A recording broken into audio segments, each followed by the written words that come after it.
तर या ठिकाणी क्वेश्चन नंबर 16 आपण सॉल्व करणार आहे. त्या क्वेश्चनमध्ये दिलेला आहे a ceiling fan rotate about its own axis with some angular velocity. तर काहीतरी अँग्युलर वेलॉसिटीने तो रोटेट होतो आहे, त्याला आपण ओमेगा 0 कन्सिडर करणार. Wien the fan is switch off, तर फॅनचं बटन बंद करायचं आहे.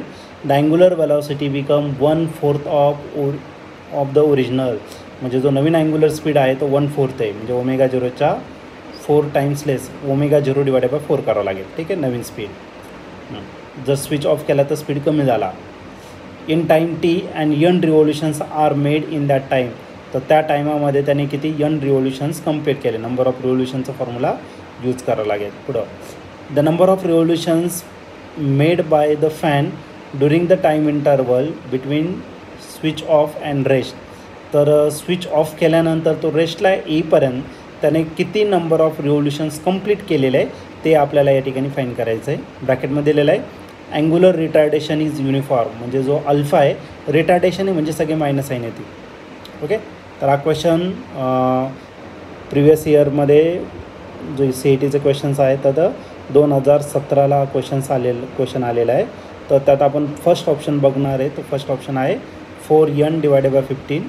सेकंड ऑप्शन आहे 8n डिवायडेड बाय 15.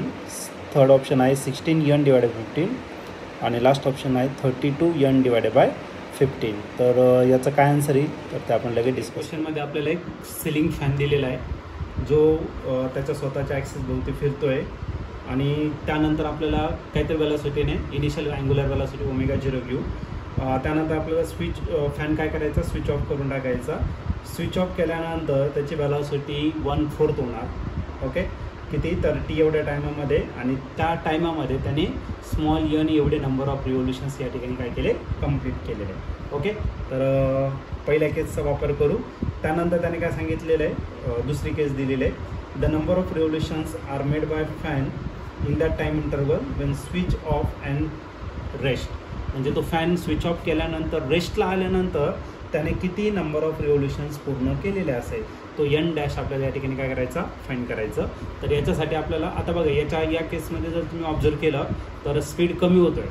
म्हणजे हा रिटार्डिंग मोशनचं एक्झाम्पल आहे. म्हणजे तुम्ही जे पण इक्वेशन ऑफ मोशन यूज करणार आहे अँग्युलर, तर ते सर्व तुम्हाला रिटार्डेशनसाठी घ्यावं लागेल. म्हणजे तुम्हाला मायनस साईन या ठिकाणी यूज करावं लागेल. ठीक आहे, तर आपण या ठिकाणी यूज करू थर्ड इक्वेशन ऑफ मोशन. आणि थर्ड इक्वेशन ऑफ मोशन आहे तुमचं ओमेगा स्क्वेअर. ओमेगा म्हणजे कोणतं, फायनल अँग्युलर वेलॉसिटी. पहिल्या केसमध्ये मग त्याला आपण ओमेगा 1 स्क्वेअर घेऊ. त्याच्यानंतर ओमेगा 0 स्क्वेअर. आता मायनस साईन घ्यायचं का, मायनस साईन रिटार्डिंग मोशन आहे म्हणून. ठीक आहे, तर 2 × अल्फा थिटा हे झालं.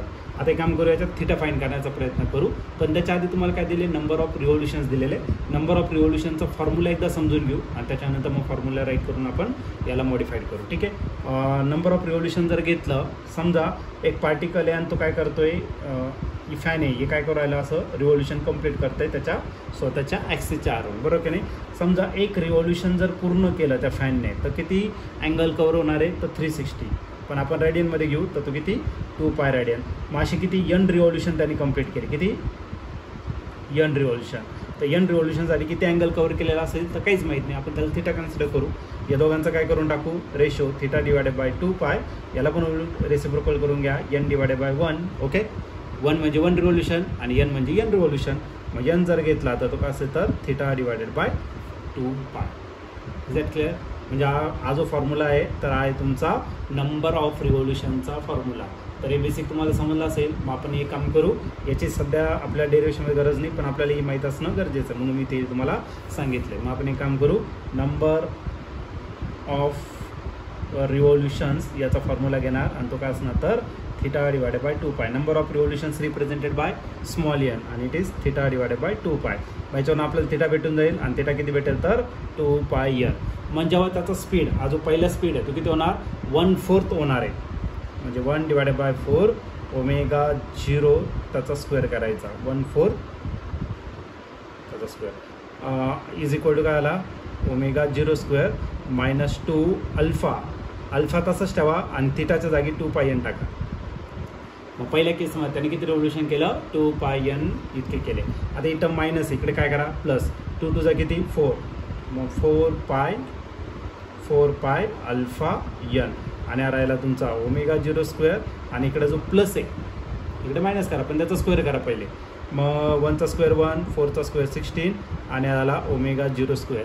याला जर क्रॉस मल्टिप्लाय केलं तर क्रॉस मल्टिप्लाय केल्यानंतर भेटेल आपल्याला 15 डिवायडेड बाय 16 ओमेगा 0 स्क्वेअर. ही कोणाची व्हॅल्यू झाली 4 पाय अल्फा एनची.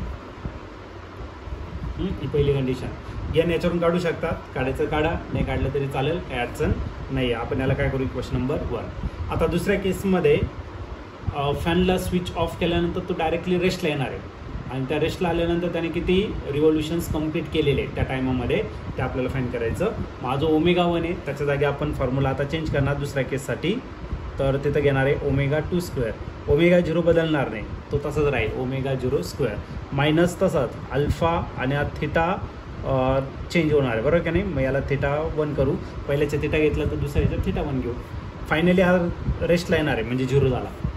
राहिला काय फक्त ओमेगा 0 स्क्वेअर मायनस 2 अल्फा पण मी तसं लिहिणार आहे आणि थिटाच्या जागी मी काय टाकणार 2 पाय n1. What is n1? नवीन रिव्हॉल्युशन्स आणि ते आपल्याला फाइंड करायचं आहे. पण इकडे काय आहे मायनस, इकडे काय करा प्लस. त्याच्या आधी 2 टूचा किती 4 पाय अल्फा इंटू n1 आणि n1 आपल्याला फाइंड करायचा, तो आहे तुमचा omega square. This is equation 2. n1 find करायचा, मग इक्वेशन 2ला इक्वेशन 1ने काय करू डिवाइड करू. इक्वेशन 2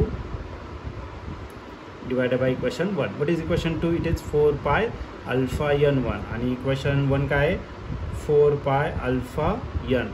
4 pi n1 ची व्हॅल्यू काय फक्त ओमेगा स्क्वेअर आणि याची व्हॅल्यू जी आहे ती किती येतं 15 divided by 16 omega 0 square. Omega 0 square काय आला कॅन्सल, 4 पाय कॅन्सल, अल्फा पण काय आला कॅन्सल झाला. मग n1 डिवायडेड बाय n जर घेतला तर याचं काय करा रेसिप्रोकल 16 डिवायडेड बाय करायला 15. मला एनच काढायचं आहे, n1 काढायचं सॉरी, n इकडे डिवायडेड, इकडे काय करा फक्त मल्टिप्लाय करा. मग n1 is equal to 16 divided by 15 n. जर तुम्ही याचं जर ऑप्शन्स बघितलं तर फर्स्ट ऑप्शन आहे 4 डिवायडेड बाय 15 n, तर हे जाणार नाही.